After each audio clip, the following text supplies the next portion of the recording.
Welcome back, Patriots, for an episode of Dark MAGA where things get spicy, things get crazy, things get a little freaky deaky in here every now and then, because this is a different vibe. Dark MAGA is a place where you can say whatever the hell you want, pretty much. But just know that the big tech overlords, the ones that determine what you say is truth or false, misinformation, disinformation, crazy or uncrazy, right or wrong, well, they might boot you out of here. I will not do so, but just be careful. With that being said, the big news of the day is John Bolton. Uh-oh, that mustache can't hide anything. Clearly, he was indicted after classified documents probe. Here we go. Y'all remember that raid on John Bolton's home?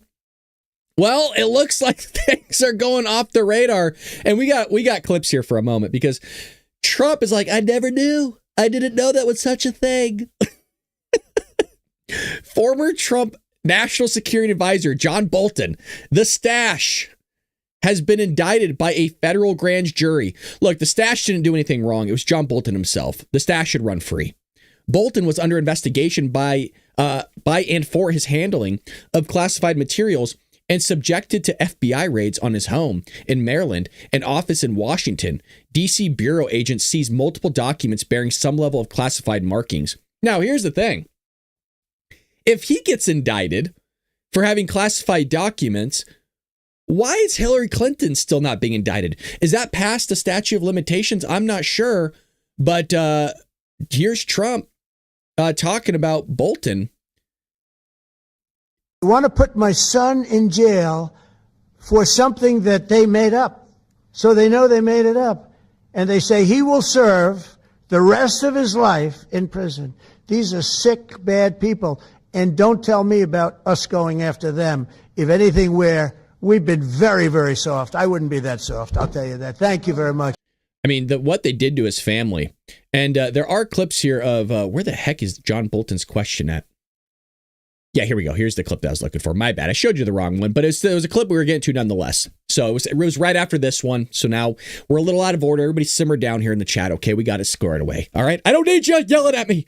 Just indicted by a grand jury in Maryland. Do you have a reaction to that? I didn't know that. You told me for the first time, but I think he's, a bad person. I think he's a bad guy. Yeah, he's a bad guy. It's too bad, but that's the way it goes. That's the way it goes, right? That's the way it goes. Will I what? Have you reviewed the case against him? No, I haven't. But I just think he's a bad person. Okay. I just love like his reaction at the very beginning here. Well, I said, like, oh, it's tough shit. Oh, geez, that's terrible. Knew nothing about it. Yeah, sure, you did it, dude. Just watch it. He's like, oh, did that happen? Oh, really?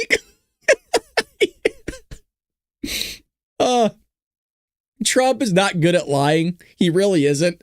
And it's so funny because you know that he knew and he's playing it off like he didn't. Oh, did that happen? That old thing? Really? You told me for the first time, but I think he's, a bad person. I think he's a right here. Bad guy. Yeah, he's a bad guy. It's too bad, but it's too bad. Guy, it's too bad, but it's too bad, but it's the way it goes. It's too bad, but it's the way it goes. Oh God. And you know that like all the crap that they put him through, that he doesn't feel bad one bit. So here's this from MSNDNC that loves to spread misinformation, disinformation, all the while actually telling you are the ones that are spreading misinformation, disinformation. Well, here's that saying this is the Espionage Act. Yeah, so John Bolton was charged with 18 federal counts, and I apologize, I'm going to look down, I'm reading this, we're still just getting this. We have the first 8 counts are transmission of national defense information. The second set of 9 counts, that's counts 9 through 18, is retention of national defense information. And that looks like it's U.S. Code Title 19, Section 793D and E, which is part of the Espionage Act. Now, there was another statute that they were considering, and it looks like they've only charged him with those Espionage Act statutes, but we're still reading through this indictment. It's 26 pages long. There's a lot of background information here, and I apologize, but we're literally just getting this in right now, so I'm still... Well... So you got what's her face? Letitia James being indicted, possibly sketchy Adam Schiff being indicted, possibly Bolton being indicted. Yo, things are getting a little crazy around here. James Comey, former FBI director, being indicted. I mean, the place is coming crashing down, and Trump's over here going. And then Knowles is like, I do nothing. And then Knowles is like, I had no idea. Are you seriously John Bolton, the same John that worked for me? Terrible guy. The guy's just terrible. The worst mustache in all of North America, some would say. Probably the worst on the planet, maybe the entire solar system. I would say the universe. Holy crap. Unbelievable. So here's kind of a little replay of John Bolton. This is a trip down memory lane. Check this one out. Neither I nor anybody else not involved in the case knows what's in the documents yet. But I do know what kinds of documents were put in front of the president during my time, I'm sure during the entire 4 years of his term.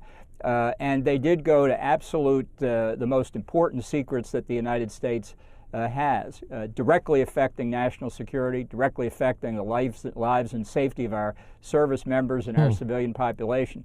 If he has anything like what the indictment alleges, and of course the government will have to prove it, then he has committed very serious crimes. This is a devastating indictment. I speak here as an alumnus of the Justice Department myself, because not only is it powerful, it's very narrowly tailored. They didn't throw everything up against the wall to see what would stick. This really is a rifle shot, and I think it should be the end of Donald Trump's political career. Neither I nor anybody else not involved. Wow.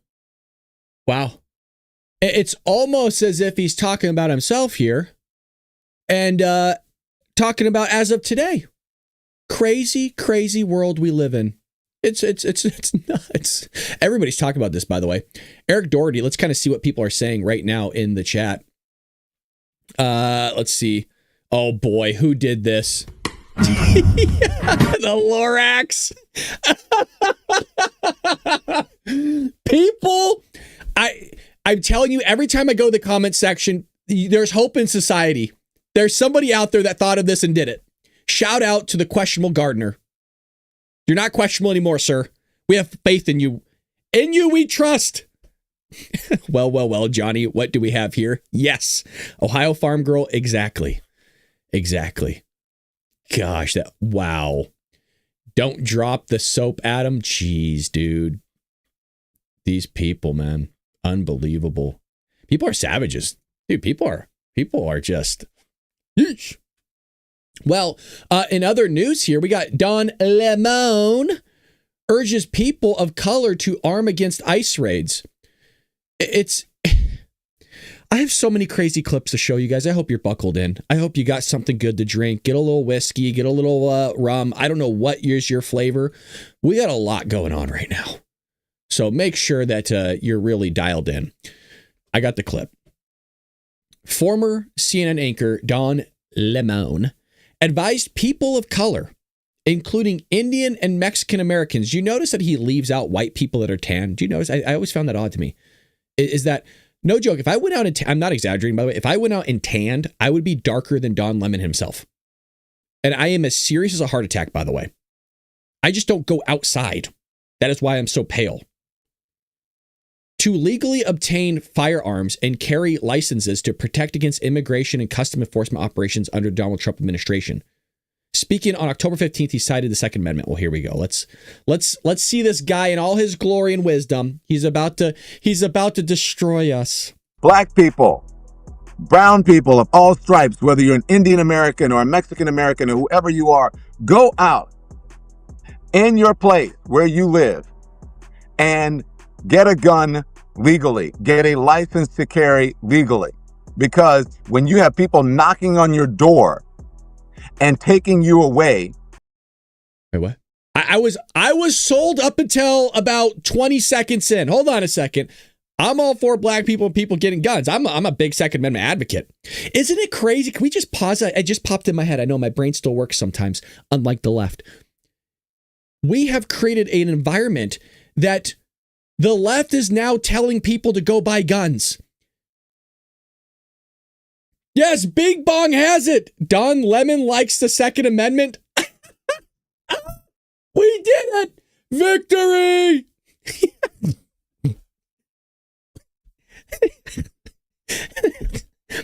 They're so pretzeled, their brain is so twisted that they're now advocating to go buy firearms. Can you believe what we've done? Making America freaking great again. Now, the part where he lost me is right here. Knocking on your door and taking you away without due process as a citizen. Isn't that what the Second Amendment was written for? Go back and read what the Second Amendment says. And perhaps it will knock some sense in the heads of these people who are saying, well, it's all great. I don't believe they're doing it without due process. They're asking people for papers. They're not really beating people up. These people are doing things that are illegal. Nobody is illegal. It is a misdemeanor to cross the border. Not black people. It's funny how they cut him off right there. It's just a misdemeanor. It actually depends on if you're crossing the border here illegally or if you overstayed your visa. Just going to throw that one out there. Yeah, not everybody actually gets due process, Don. But this is what they do. They try to simplify everything and make it seem, because some people are idiots and they won't go research this stuff.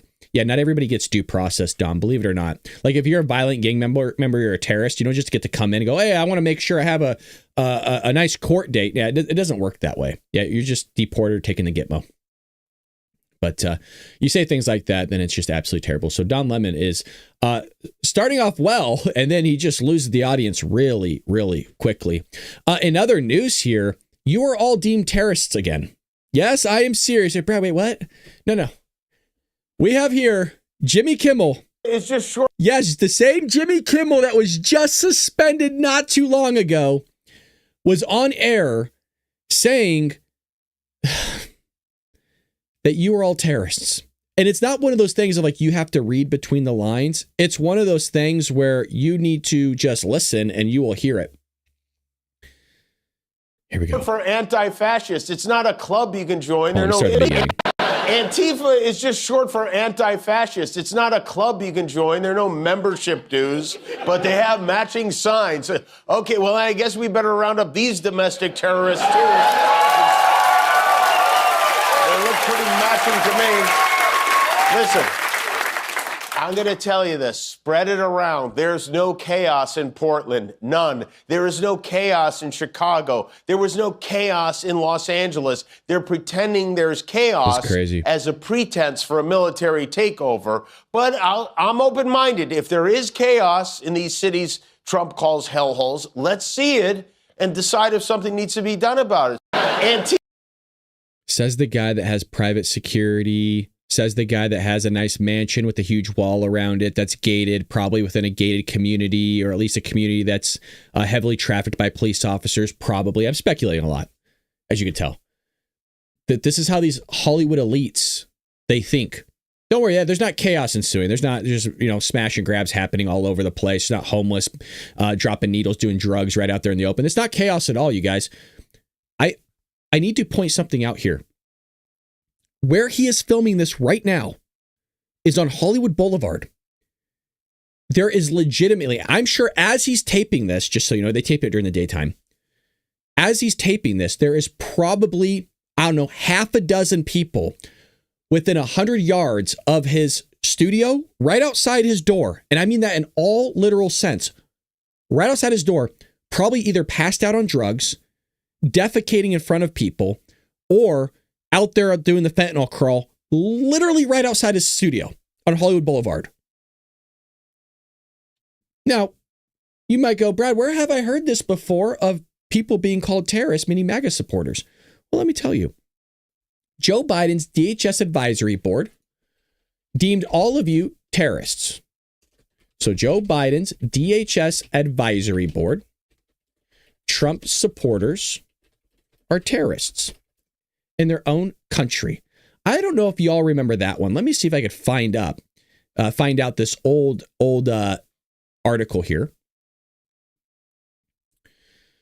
In January 27th of 2021, the Department of Homeland Security issued an advisory on Wednesday warning of further potential attacks from domestic extremists following the election of President Joe Biden. Oh, gotcha. Okay. The alert did not mention a specific threat, but said that the longstanding racial and ethnic tensions and anger over COVID-19 restrictions of 2020 election results and police use of force can inspire further attacks through the first months of 2021, potentially against government facilities and elected officials. The alert also said proliferation of misinformation and conspiracy theories could incite violence by extremists with perceived grievances fueled by false narratives. Now you may think, Brad, I don't see anywhere where it's calling us Trump supporters all these things. Oh, well, hold on a second. I got you. The bulletin issued by Homeland Security, David, comes 3 weeks after a mob of pro-Trump supporters staged a deadly attack on the U.S. Capitol. A deadly attack. Nobody died, by the way. Literally, nobody died other than an actual Trump supporter. Now, DHS did in fact say it was Joe Biden's DHS advisory board, to be specific. And I'm trying to find that old article that we found. DHS advisory board deemed you a terror risk in your own country if you were a MAGA supporter, if you ever served in the military, and if you were a religious person. You were deemed, quote, a terror risk in the United States of America as an American citizen. So I can't find that old article. We covered it years ago, but yeah, you're a domestic terrorist for wanting to have a nuclear family, to want to have low taxes, more money in your pocket so you can build generational wealth and just buy groceries and take care of your wife and your kids. That's terrible. You want to be able to go to the church and synagogue of your choosing for your faith, that of which that you follow, just to worship the Lord and Savior, Jesus Christ. God forbid you do that. I know. To be able to freely open your Bible places, I don't know, freely open and carry a firearm. But no, if you're in the state of California, well, they want to take away your firearms, just like we saw with Gavin Newsom now getting rid of Glocks. But it's all fine there, except there's boarded up buildings all along Hollywood Boulevard, the most touristy of areas in LA. But as Jimmy Kimmel says, he knows everything. He knows, but he's better than the rest of us. We're terrorists now. So he'll get away with it. Oh boy, will he get away with it. Absolutely, he will. All right, let's get into some more clips here. Some other freaking bonkers news. It's like endless. The libs are out here just endlessly giving us stuff. So we have this creator of a kids show. And if you haven't noticed already, the left are now creating kids shows that are showing trans and LGBT. Basically, they're grooming your kids, folks. It's really messed. It's gross. It's sick, in my opinion. There's this individual called Rebecca Sugar, and she created the show called Steven Universe. And, well, she says the quiet part out loud here, where she's injecting the LGBTQ propaganda in her show behind the network's back. When I was showrunning Steven Universe, Garnet was my hill to die on. Garnet was based off my relationship with Ian. Ruby and Sapphire are us. We were running the show together. We knew at that time, this was 2011, 2012, that we weren't going to be allowed to show Ruby and Sapphire in a relationship with each other. So we were trying to figure out a way to have it be a character that you already loved so much that it just could not be taken out of the fabric of the show itself. We kept Ruby and Sapphire hidden from the network until 2014, when we finally made Jailbreak. And as expected, we got the note that these characters cannot be in a romantic relationship. I said that they are. They sing a song about it. They're in love. The song's already been recorded. We can't take it out. And it also was just right. It was just what the story was about. We got the characters in, and from then on, every episode with Ruby and Sapphire was a big uphill battle, but it was one that I was willing to fight. I would compromise on other things, but I would not compromise on Ruby and Sapphire.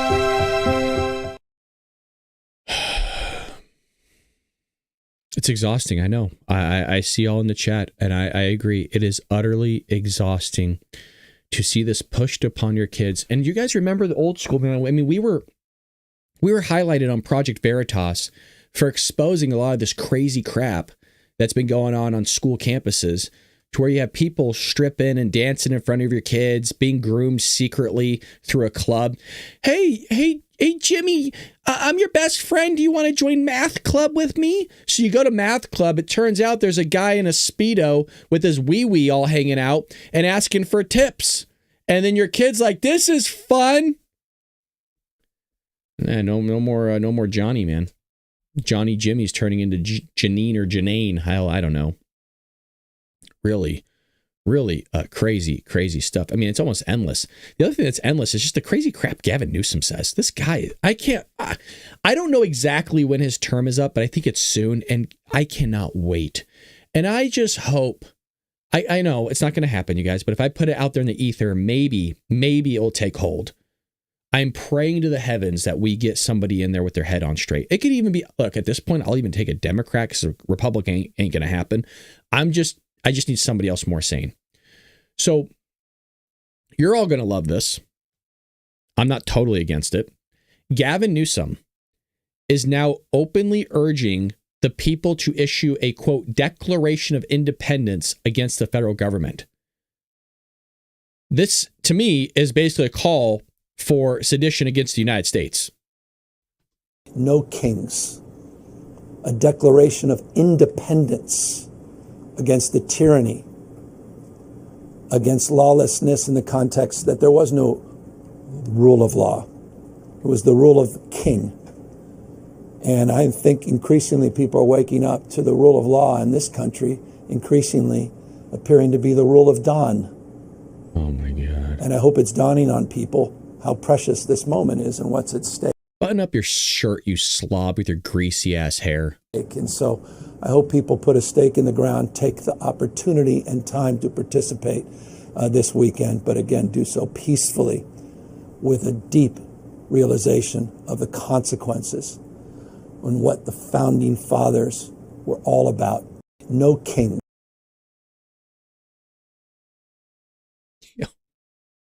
Yeah, I mean, David's in there, right? Yep, that's sedition. Just don't care. By the way, nothing. He knows this, that nothing's going to happen to him. By the way, is he in a mailroom? Where the hell is he at, by the way? Something with insulin, $11 insulin. God, dude, the guy's just, there's something wrong with him, man. I've heard that he's like a sociopath. That's what I've heard. And who'd I hear that from? I heard that from Adam Carolla the other day when we played that video, that he just doesn't care. He doesn't care if you just expose them or whatever. He doesn't. There's nothing. Well, I guess there is a lawsuit against Gavin Newsom in California in the U.S. Supreme Court because their so-called sanctuary policies for illegal aliens are harming states like Florida. So we got this from Sean Hannity. It's kind of a little bit of a lengthier clip, but let's check it out nonetheless. By the way, shout out to you, Jeff. Jeff, you're a real one, my friend. And I'm saying my friend because you are my friend. I just want to call Jeff out really quick. I was lurking. I do this a lot, and I so happen to be on my main channel. You got lucky because I messed up, Jeff. I joined Jeff's live. Jeff is our moderator. Shout out. And a longtime supporter of the Bald Brad Show. And so I was hard in his live, and he asked me to come in. And the dude starts shouting out the Bald Brad Show on his own live. That was really nice of you. But, it's your live. We should be shouting out your live on TikTok. But I was just thinking afterwards when I got off the live, I was like, I say this all the time, but it's tough because it's just words. But we really do have a freaking awesome community of hundreds and hundreds of patriots. The tough thing is that we usually get probably around, I would say anywhere from 100. You guys don't see all the numbers that I see. You guys just see either YouTube or Rumble, but you don't see Kick, you don't see X. Like we get usually about probably like 100 to 200 people every stream in. But you don't see the hundreds and hundreds of other people that watch on the various platforms that we're in. So we have a really, really awesome community. And I hope that if you're listening to this on audio later and you're able to catch a live, to jump in and just experience everybody in the chat, because we all get along. And everybody in here is just good people. We're just good people. And I appreciate that, Jeff. Shout out to you, man. That moved me a little bit, dude. Something that small. Really did. I'm serious. So, well, here we go. All right, you might remember a few months back, an illegal immigrant in India made an illegal U-turn on a Florida highway. Remember that? I do. Causing a crash. It killed 3 Haitians living in the U.S. under temporary protected status. The illegal was only behind the wheel because he had a commercial driver's license from California, also one in Washington, which he only got because California gives out regular driver's license, even commercial ones, to illegals. Once you have one of those, not too difficult to upgrade to a commercial license. Remember, we found out after that deadly accident that killed innocent people that this illegal driver, he couldn't read. He couldn't read road signs, didn't understand English. In other words, the entire situation was caused by California's sanctuary state policies. He also has that. Remember how I was saying for years for the real OG Bald Brad Show viewers, how you guys, some of you will remember this shit. You guys used to be in here arguing with me going, this will never happen to places like Alabama, Connecticut, Vermont. They're never going to get to where I live. I said, you freaking wait, man. This is going to affect all of you. And I was showing you video of these undocumented planes flying through the dark of the night in the interior of the country before the mainstream media was covering it. I was finding these body cam footage and showing all of you, and YouTube was taking down my shit. I was covering it all, man. I told you they coming for you, and now it's affecting all of you in different ways. Hate to say I told you so, but Bald Brad was here ahead of it, years ahead of the news cycle. License in Washington State. Okay, as a result, about 12 minutes ago, Florida's Attorney General is now suing. He's taking on California and Washington State. He's taking it to the Supreme Court. He's saying that their state laws are an unconstitutional and public nuisance, and he wants the court to stop those states from giving commercial driver's licenses to illegals. And breaking tonight, the Department of Transportation announcing under Sean Duffy that it will be withholding $40 million in grant money from the state of California for failing to uphold the English language proficiency requirements for truck drivers. Here are the details. Florida Attorney General James Udmire is with us. James, great to have you. This. You know, in California, they have something. It's the weirdest thing. It's called the California Values Act they passed. It bans agencies, even licensing agencies, from asking one's immigration status. Okay, we discovered after this, the guy didn't speak English, couldn't read road signs. That means those lives could have been saved, doesn't it? It's a shame, and that's why we're taking Gavin Newsom to the Supreme Court. Tonight, just moments ago, we filed a lawsuit against California on behalf of Florida to hold them accountable for the carnage that their sanctuary illegal immigration policies have caused to states like Florida across the country. Here in Florida, we can do everything right. We can back the blue. We can enforce the law. We can combat illegal immigration, but we still suffer when Gavin Newsom and liberals on the West Coast allow these illegals in. They encourage them, enable them to get these. What is up with Gavin Newsom? I mean, he's just reminds me of Joe Biden with these stupid aviators, dude. Driver's licenses, and then they cross the country and ultimately take lives. Drug cartels cross the country and they take lives. So they need to pay for it. We're going to hold them accountable. You know, I've been asking this question of everybody over and over again on this show. If you are a sanctuary city and state, by definition, are you not aiding and abetting in the law breaking? Yes. I mean, how are they not That's exactly culpable what I've been saying. if you're giving taxpayer benefits to people that don't belong in this country, didn't respect our laws, our borders, our sovereignty, don't belong in this country? They are culpable. They care more about their love affair with illegals than protecting American citizens, American victims that suffer every day from the harms that, the open border has caused to the rest of the country. And that's why we're bringing this lawsuit. We've seen across the country these days, soft on crime policies, they don't work. Brutal stabbings where people have been released 14 prior times.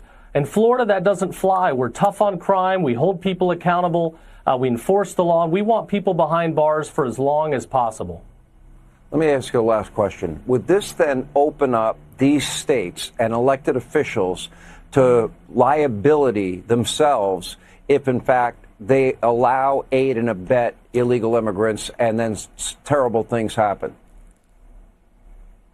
Yes, I believe so. They are knowingly aware of the dangers that their policies cause. They know that by giving people these truckers' licenses who don't speak English, they're putting families on the road in jeopardy. Lives are lost. They know about it. They need to be held responsible. I really believe that this case is important. I hope the Supreme Court takes it up, and I think if they do, your odds are very high in winning it. I mean, you hope that they win. And, I shout out and apologizing on behalf of my idiot governor for allowing all this crap to happen here in the state of California.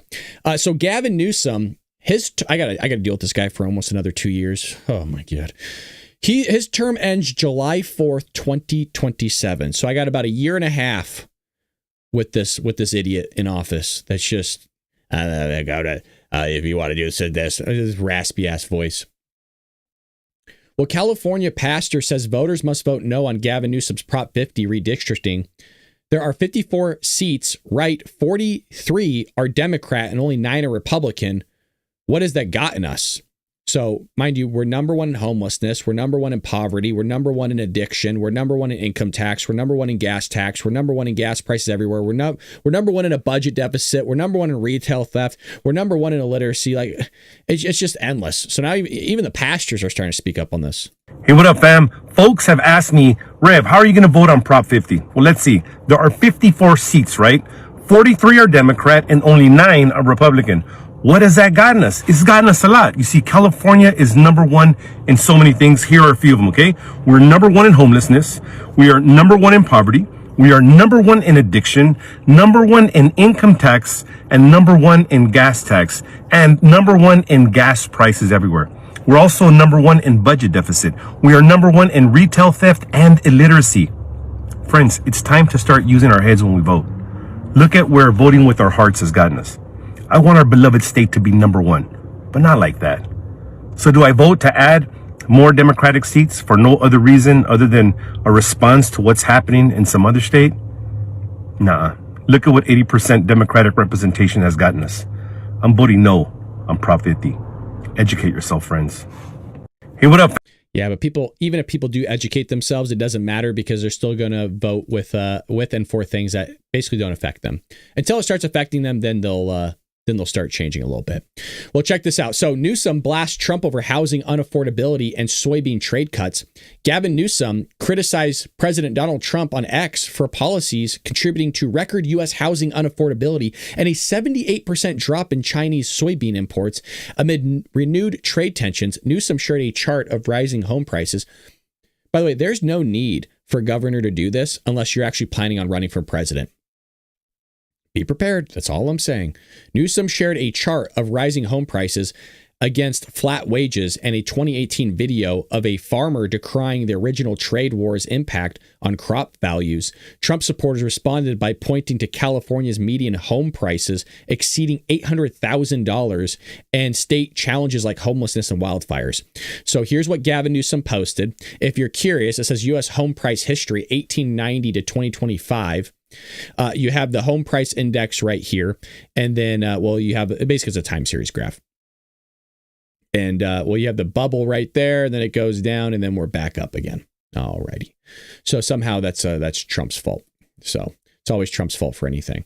So right here, this first one that posted, Grok says California ranks as the least affordable state for housing in the United States.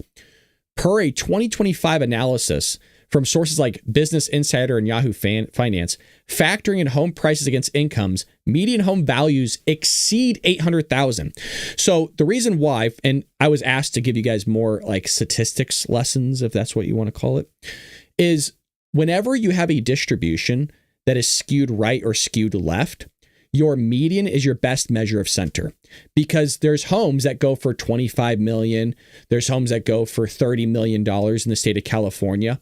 And so since those are outliers, what that's going to do is that's going to pull the mean, not the median, the average closer to those outliers, because the mean is not resistant to outliers. So the median is your best measure of center.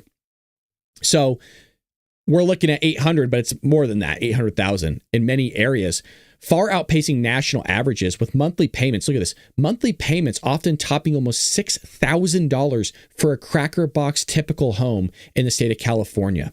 This stems from supply shortages to zoning restrictions and high demand under long-term progressive policies. You guys, I've looked at homes because I can't even afford a home here myself.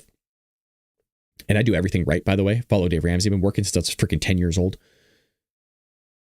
You can get in a scummy area, I'm talking doo-doo, gang-ridden inner city area, those houses are still going for like $800,000. And they are crackerjack, falling apart houses. And please understand, I'm not exaggerating. You can look this up on Zillow yourself. $800,000 for like a 900 square foot house. It's ridiculous, man. It's crazy. It's crazy, crazy, crazy. So once again, Gavin Newsom shows us how Democrats are incompetent and messed everything up. Look at how it all pumped upwards from 2020 to 2025, where it starts to drop under Donald Trump, which is right there. Let me click. I know you guys can't see. Put on your glasses. Right here. It starts dropping. They don't want to talk about that, though. No. We'll see if it continues to go down, which will be nice. I don't think it will. It's not exactly Donald Trump's fault, but you have Democrats and Biden help make this happen. Trump is fixing it. Look at H-1B visa holders getting FHA loans that should only be for Americans. So we have that right here. So look at this big old bump. Whoa, bam, and then it drops. First full month after FHA ban. There you go. I know my big head's in the way, but you could see it. It's right here. Right where my, it's this one. Right there. Right there. Look at that. Now I got it. Take a picture. Perfect. Yeah, I'm a little weird. Get over it. Stark MAGA, baby. Stark MAGA. A little freaky deaky, spooky ooky. Alrighty. Well, Gavin Newsom, enough for you. Get off my screen, Gavin. I don't like you. Guy sucks. Indiana. Oh, I don't need to read that. That's sports stuff. We don't need to go over that. I thought it was going to be Indiana something. Here we go. This is one you guys are going to like. Fox News alert, folks. Fox News alert. We're in.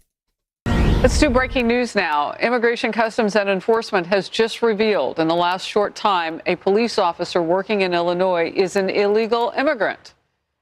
Radule Bajovic works for the Hanover Police Department. He graduated from the academy in August, but he has been living in the U.S. illegally for a decade after his tourist visa expired in 2015. His illegal status was discovered as part of Operation Midway. So we wanted to bring you the very latest on that.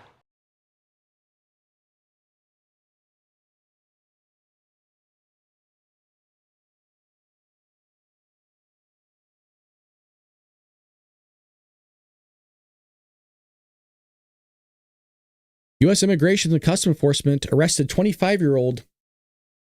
Just you want to Bojovic? Yeah, exact. Q has it. Yeah, Q's saying what we're all thinking. What the actual F? Yeah. Let me get in here really quick. Come on. Here we go. U.S. Immigration Enforcement arrested a 25-year-old national who overstayed in 2015 tourist visa while he worked as a sworn officer.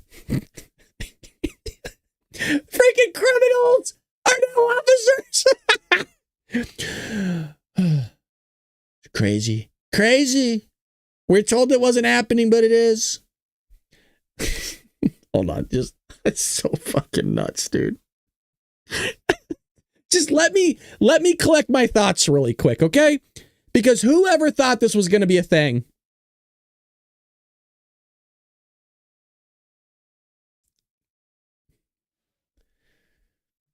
The arrest occurred during Operation Midway Blitz. Cool name, by the way.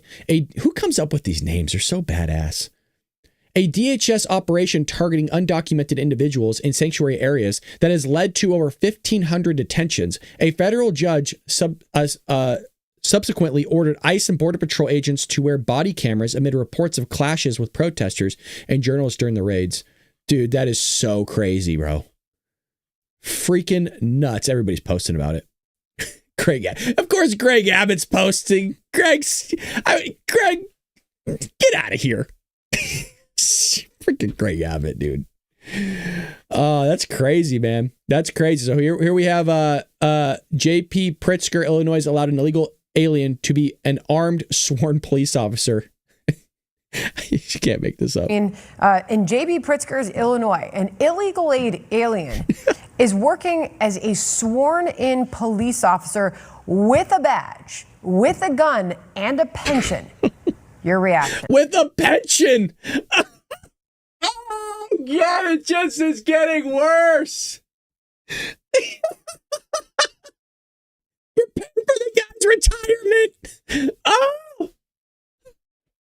Jesus, dude. I didn't even think about that. It's just, I think the insanity of all of it just completely, as somebody so frugal, right? Is so like money conscious. The fact that I just completely let that slip and the dude's getting a pension. Oh, Sandra and John, it's good to be with you again. Thanks for having me. It's unbelievable that the state of Illinois and Governor J.B. Pritzker would hand an illegal alien a weapon.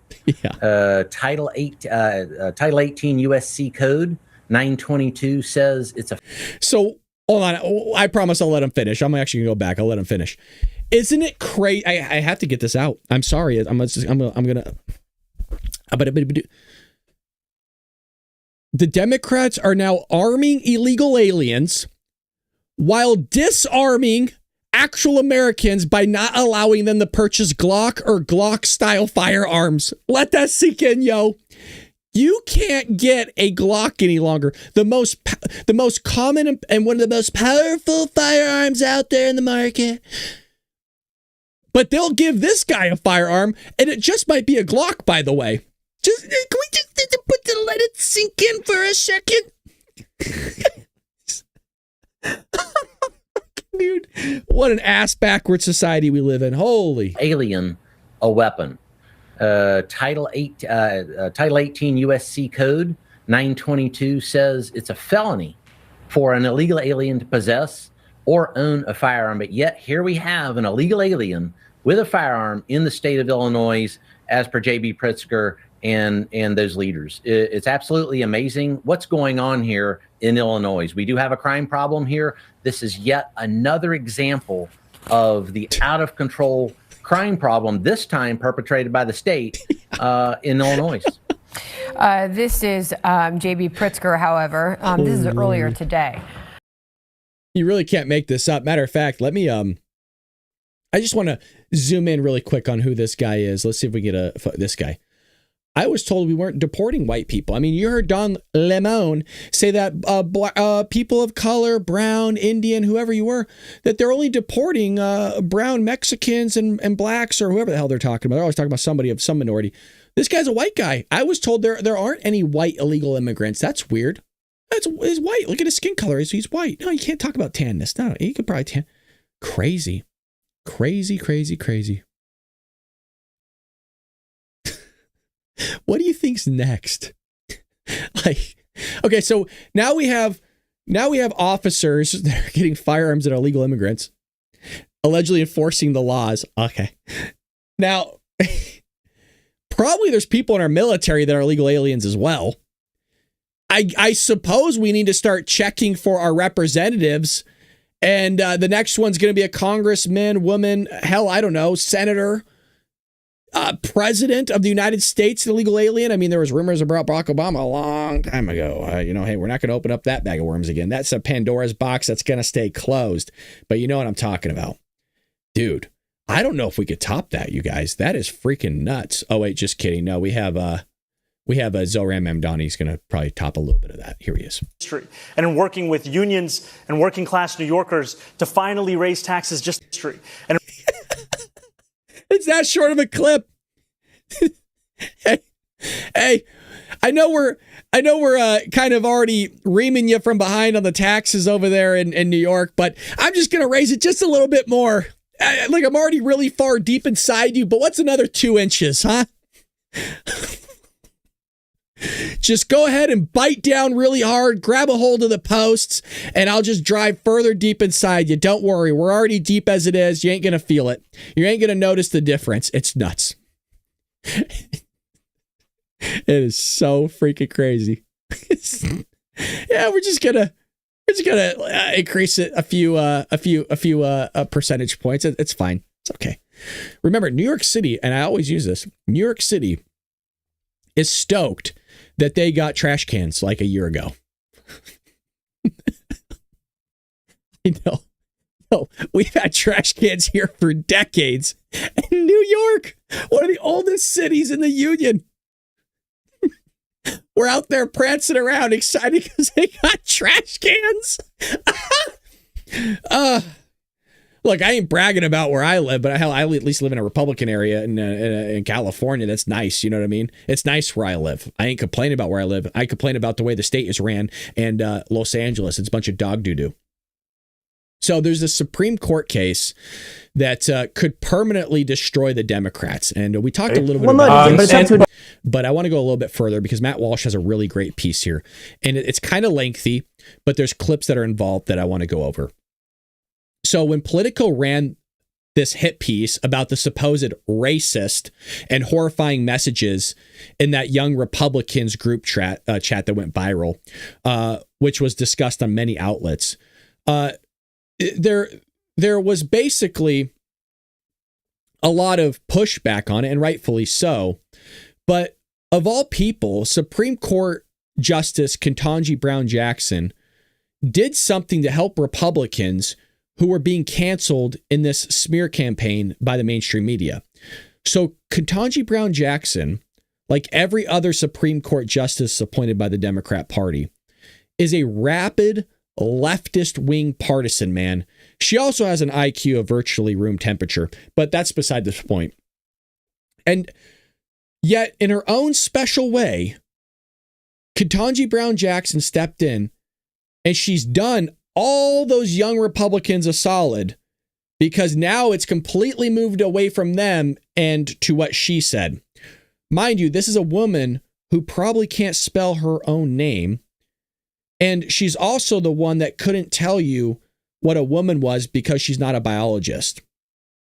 So Ketanji Brown Jackson decided during, and I got audio for you, decided during oral arguments at the Supreme Court to announce that in her view, this is so crazy. I actually listened to this earlier today. In her own view, from a highly educated legal perspective, that black people are disabled. I am not kidding you. We have black people in the chat right now. I have to know what you think about this. Okay? And if you're not in the live and you decide that you want to leave a comment later on the show, please let me know what you think about this. I'm not exaggerating this.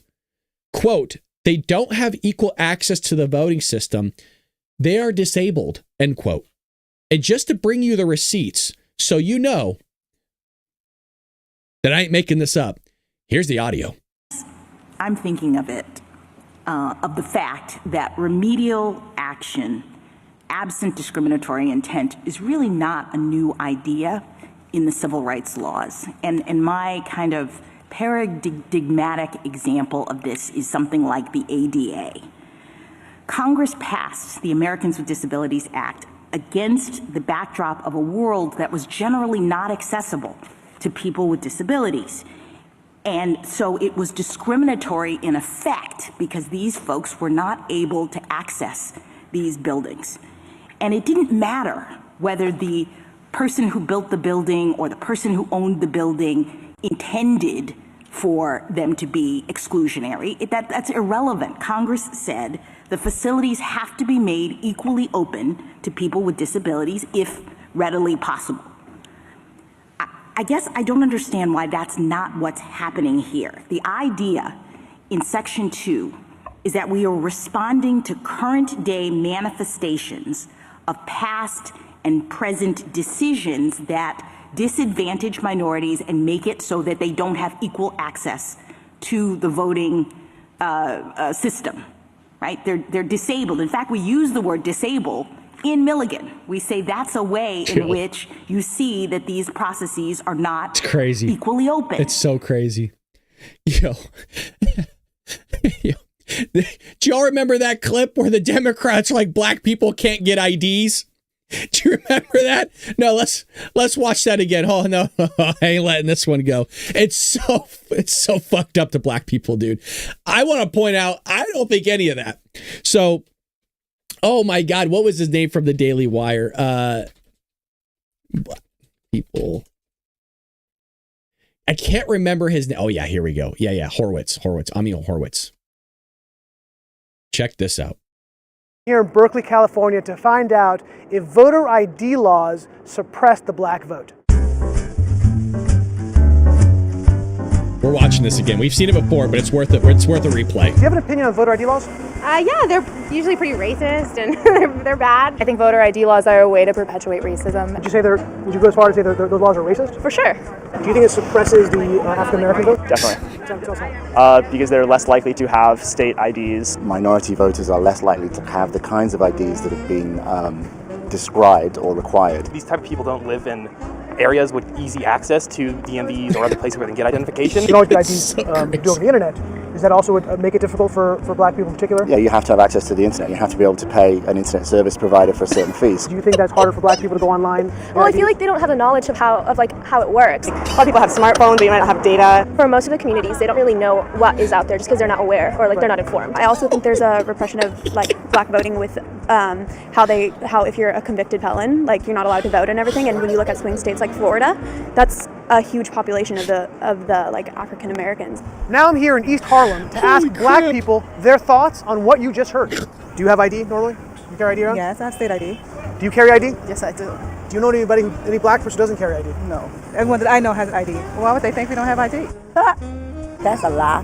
Why would they say that? Do you have ID? Yes. Because I have my ID and my friends have their ID, so we know what we need to carry around. Everybody that I know have ID. That's one of the things you need to walk around with New York with, ID. Do you know any black adult who does not have ID? No, I don't. Is it a weird thing to even say that? Yes, it is.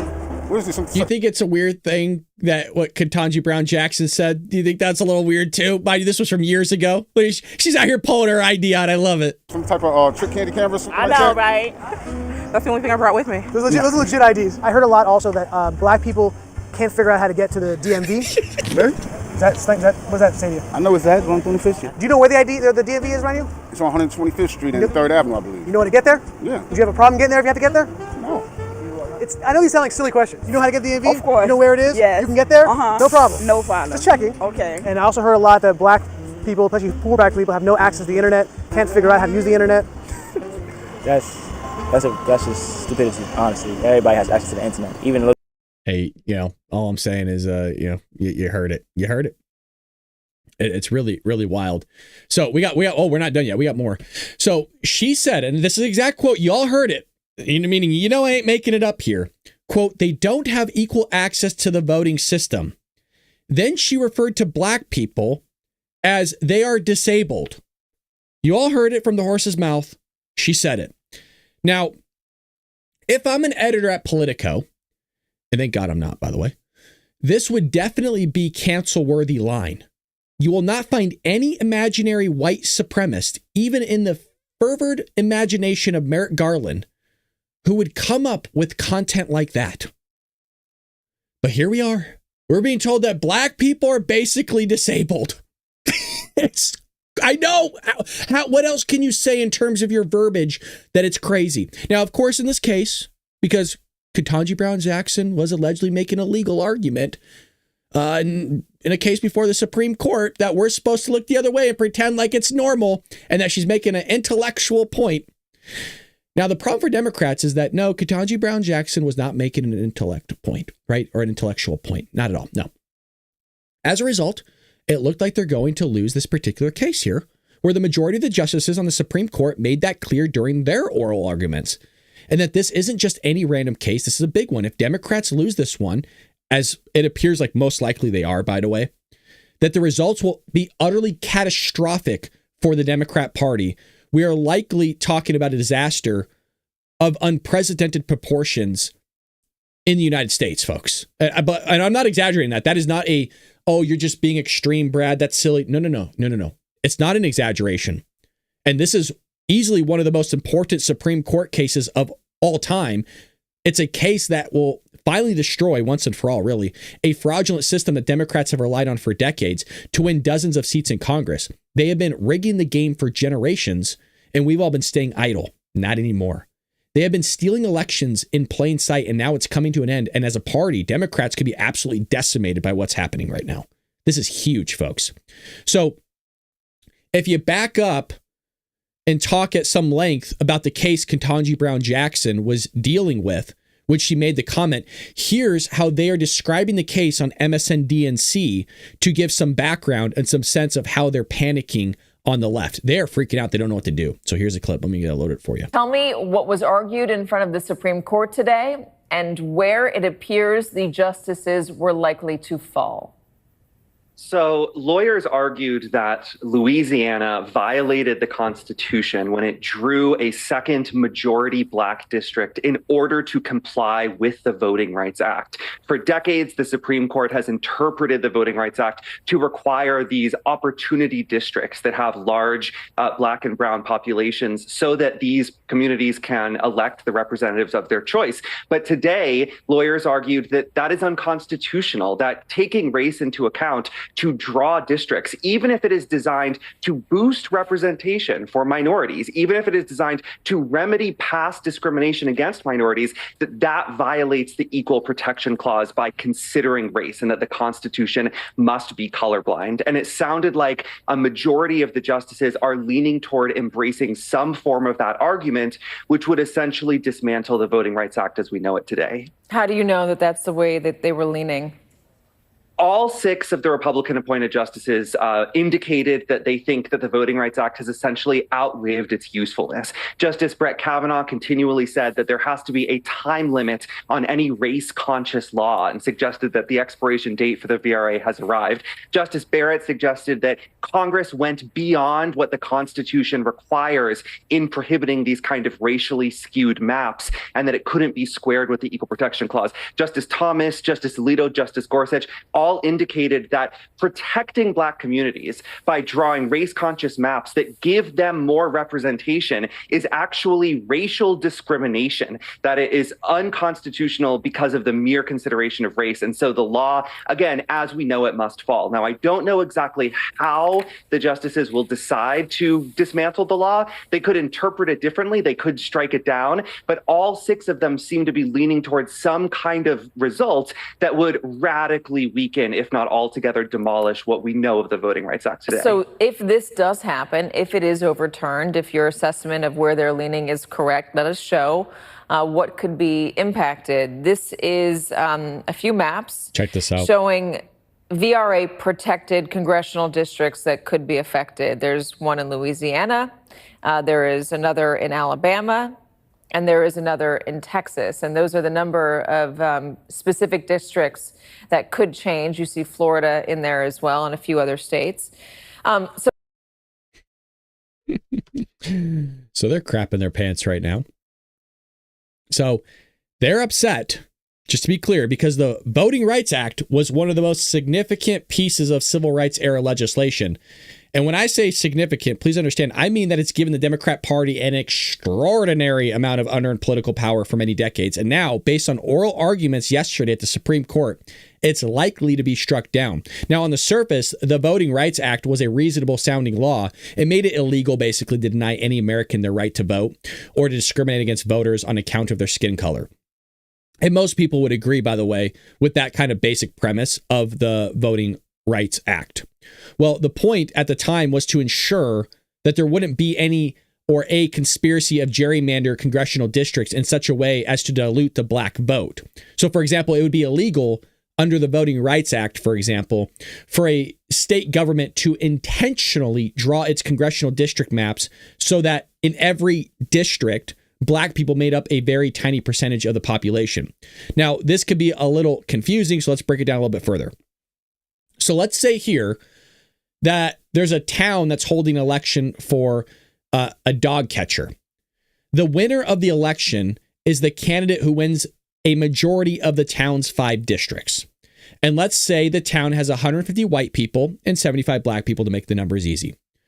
Under the Voting Rights Act, it would be illegal for the town's leadership to go out of its way to draw the district map so that all those 75 Black people are located in one strangely weird, odd-shaped district, while the 150 white people occupy the other 4.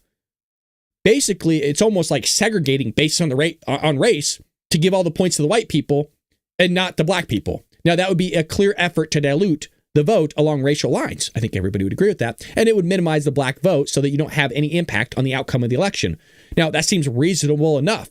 I think everybody would understand that. The problem is, like every other piece of civil rights legislation, the scope of the Voting Rights Act itself has expanded dramatically over the years through amendments in court cases. As a result of all these changes, any state that doesn't have enough, I'm going to put that in air quotes, enough majority black districts is deemed to be in violation of the law itself under the theory of disparate impact theory. And remember, disparate impact basically says if there's any sort of change in proportion that's negatively affecting in proportion the data, the stats of black people, it is deemed to be against the Voting Rights Act, deemed to be racist, discriminatory, even though it might not be, by the way. That's just automatically where they go. So in other words, if there is no intentional discrimination in the drawing of the congressional districts, then courts would still conclude that the law would be violated. So again, disparate impact talks about discrimination, racism along the disparate impact of the change or the deviation away from black people versus white people or some other race. And because there's some sort of difference between the two where black people are lowered in terms of that proportion or whatever deviation or disparate impact there is, well, it must be discrimination. It must be racism, yada, yada, yada. Even if there's not, by the way. I have a massive problem with disparate impact theory. A massive problem if you can't already tell. So to go back to the dog catcher analogy, let's say that even the 5 district in the town has 15 black people and 30 white people. In other words, there are no majority black districts. The black people and the white people are evenly distributed. And that happened by accident. The town split up the districts based on their geography. And that's how the Democrat just basically shook out. In this case, without a doubt, a court would rule the arrangement to be illegal, even if there's a completely reasonable justification for the map.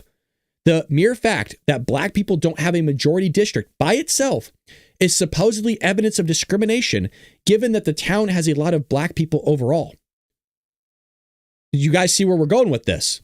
And once the courts decide that a state doesn't have enough majority black districts, courts will order states to redraw their electoral maps so that the majority black districts would be created. A couple of years ago, that's exactly what happened in the state of Louisiana, by the way. In 2022, the state drew a congressional map that had 6 districts, and only one of those districts was majority black. There was no evidence, by the way, of intentional discrimination by the state of Louisiana or anything like that. There was none, zilch, nada. You're not going to find it.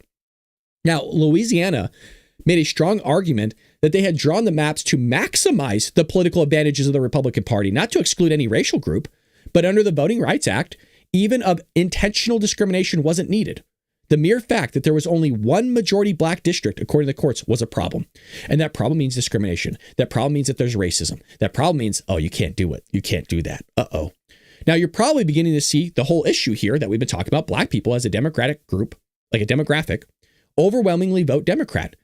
And it's rational because of a political perspective. Now, for Republicans to draw districts to dilute the strength of the Democrat-aligned voters, and it's legal to do that, by the way, the only thing that's impermissible is to dilute black people's votes because they're black. That's it. So effectively, Louisiana is being called racist for doing something that they're legally entitled to do simply because it happens to disproportionate impact on black people, because black people tend to vote Democrat.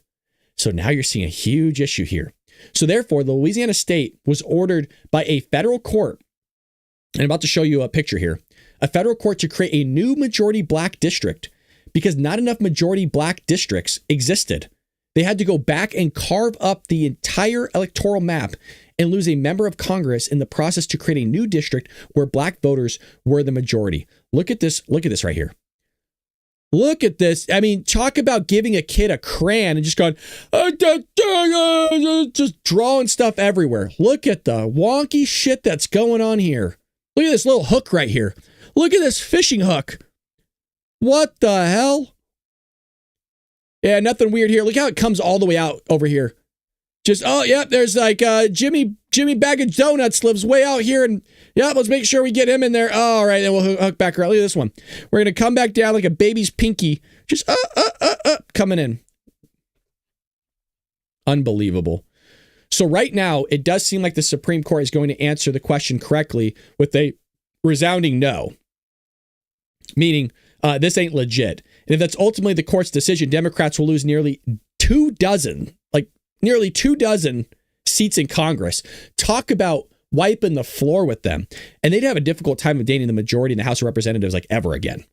That case, and that's because what you saw earlier in Louisiana isn't the only state that has artificial majority black districts like this. Several other southern states do as well. So here we go. We had this clip from CNN. actually represents pretty accurately, mathematically, how the country is divided over the question of the presidency. But if you look at this is what the party pickups would be for congressional districts. Republicans, 5. Missouri, 1. North Carolina, 1. Ohio, 2 or 3. Indiana, 1 or 2. Florida, still discussion down there, but that could be another gold mine for them if they tipped it even further their way. Kansas, 1. New Hampshire, 1. And Nebraska.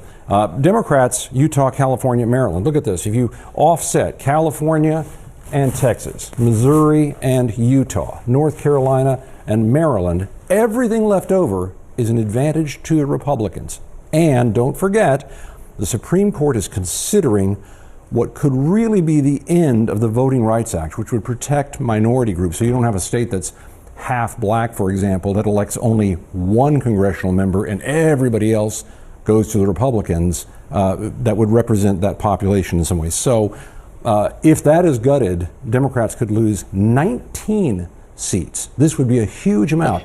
But this is also a measure of how much the White House is concerned about this, because Donald Trump knows if the Democrats get the House again, there could be new investigations just like last time. There could be a new impeachment. There could be a lot of impediment to these plans that right now the Republicans in the House and Senate are letting run like a freight train. Yeah.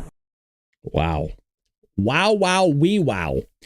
So you have that there for you. We'll see what happens. But things are just off the wall with it.